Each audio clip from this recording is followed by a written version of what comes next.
Fala turma, professor Adriano. Vamos resolver mais alguns exercícios em Python, hein? Vamos resolver agora o exercício número 4. Não esqueça de dar like nesse vídeo, não esqueça de compartilhar esse vídeo com pessoas que você conheça que queiram aprender programação e salva esse vídeo, porque você precisa aprender programação e eu estou aqui para te ajudar, tudo bem? Então vamos lá, quarto exercício. Faça um programa que peça as 4 notas bimestrais e mostre a média. Bom, esse programa aqui está bem próximo a um programa real, um programa que você poderia desenvolver como um programador. Por quê? Porque você poderia estar desenvolvendo um sistema educacional e nesse sistema educacional o professor vai lançar as notas e o sistema tem que calcular a média dessas notas. Então, primeira análise que nós precisamos fazer desse algoritmo, desse exercício. Se é para calcular notas, quatro notas, a gente vai precisar declarar 4 variáveis, certo? Essas variáveis, elas vão guardar valores na memória do computador para que a gente consiga realizar o cálculo da média. E esses valores, que tipo de valores que são? São valores numéricos, numéricos reais ou numéricos inteiros.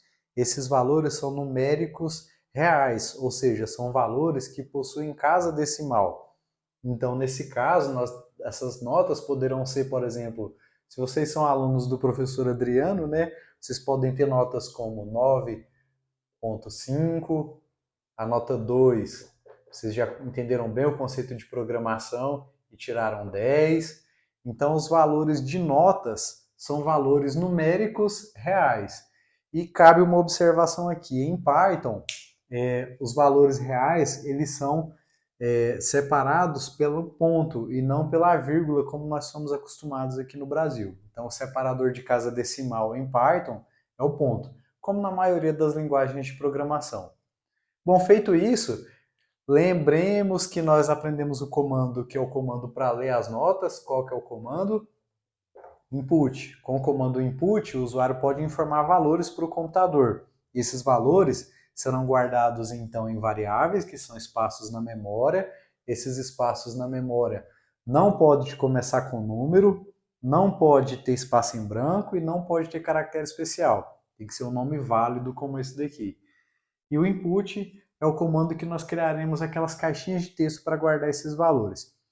Esses valores já identificamos que serão numéricos reais, e o numérico real em Python, a gente fala que ele é um valor do tipo float, ou seja, um valor float é um valor real em Python. Então a gente precisa colocar a palavra float na frente do input.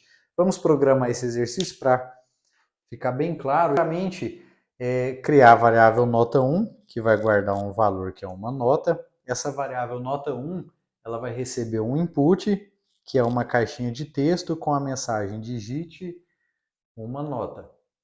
Bom, esse input é só com um T, não é com os dois T's. Esse input cria uma caixinha de texto, certo? Para que o usuário informe um valor que é uma nota. Já fizemos a análise que esse valor precisa ser um valor numérico real. Então a gente precisa colocar aqui na frente do input a palavra float. Abre parênteses, aí agora aqui o input, abre parênteses do input, abre as aspas do input, fecha as aspas do input, fecha o parênteses do input e fecha o parênteses do float. Então esse float, o que ele vai fazer? Ele vai converter o valor que o usuário digitar aqui para um valor numérico real. Beleza? Feito isso daqui, só copiar e colar. Então vamos lá, vamos copiar essa linha. Quantas notas a gente precisa? A gente precisa de 1, 2, 3, 4. Lembrando que esses nomes de variáveis, eles precisam ser diferentes, né? Então aqui a gente vai ter a nota 1, aqui teremos a nota 2, aqui a nota 3 e aqui a nota 4. Próximo passo agora é criarmos então uma variável que se chama média. Essa variável vai guardar o cálculo da média. Então ela vai guardar a nota 1 mais a nota 2 mais a nota 3 mais a nota 4. Tudo isso daqui dividido por 4. Bom, o que nós devemos observar nesse momento? Se deixarmos dessa forma, não vai dar o cálculo que a gente quer. Por quê? Porque existe a precedência de operadores matemáticos também em programação. Vocês já devem ter visto até alguns memes na internet, né, de alguns cálculos tentando te pegar com isso daí. Então não caiam nessa em programação. O que vai acontecer aqui? Respeitando a precedência matemática, primeiro ele vai resolver a operação de divisão para depois realizar as operações de soma. Então, como que a gente resolve esse problema aqui?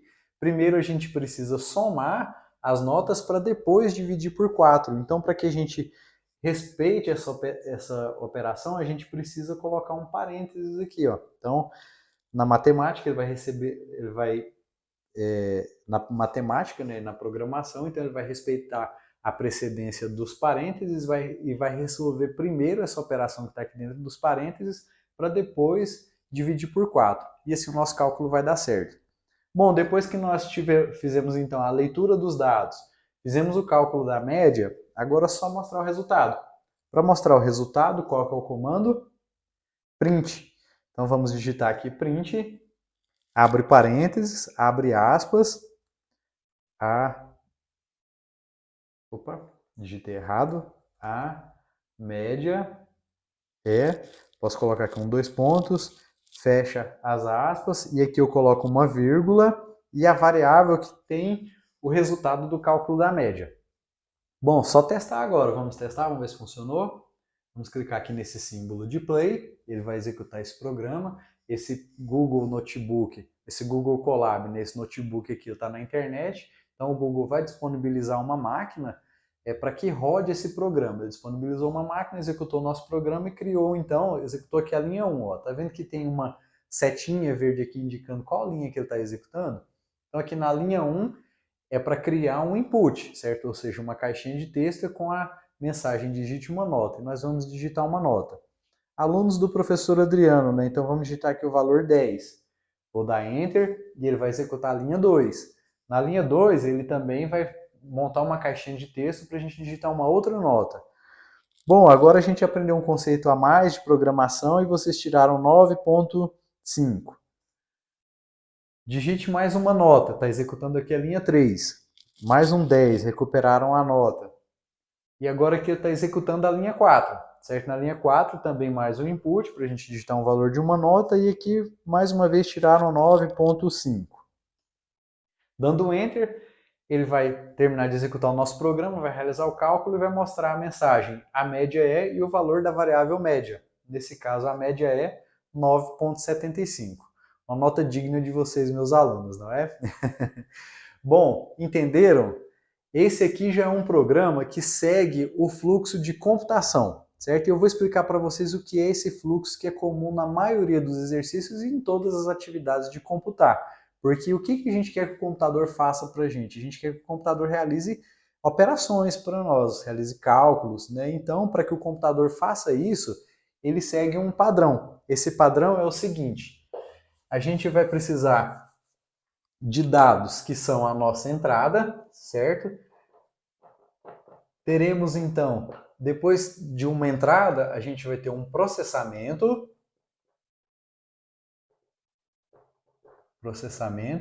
e daí, depois do processamento, teremos então uma saída. Essa é a atividade que a gente chama de computação, certo? Ou seja, a partir de dados de entrada, a gente realiza algum processamento e depois dá uma saída. A entrada pode ser por uma caixinha de texto, como nós vimos ali naquele exemplo. A entrada pode ser por um microfone, certo? A entrada pode ser por um teclado. A entrada pode ser de vários tipos, por vários dispositivos de entrada do computador. Esse processamento normalmente é um cálculo que nós devemos conhecer, como por exemplo o cálculo da média de 4 notas, e a saída ela pode ser dada em um monitor, como o que nós utilizamos aqui, ou também poderia ser por uma caixinha de som ou por uma impressora. Então a atividade de computar é essa atividade onde a gente tem uma entrada, onde a gente faz leitura de dados ou a gente passa dados para o computador, depois realizamos o processamento e depois a saída, ok? Bom, vamos realizar mais alguns exercícios, vamos resolver mais alguns exercícios agora entendendo mais esse fluxo de entrada, processamento e saída. Vamos para o exercício número 5. Exercício número 5. Faça um programa que converta metros para centímetros. Mais um programa que vai seguir o fluxo de computação, certo? Esse fluxo é o fluxo de entrada, processamento e saída. Bom, quais são os dados de entrada? Os dados de entrada será um valor em metros, por exemplo, 2,5 metros. Depois, o que nós devemos fazer? Fazer o processamento. O processamento é converter esse valor em metros para centímetros. Para isso, basta multiplicar por 100.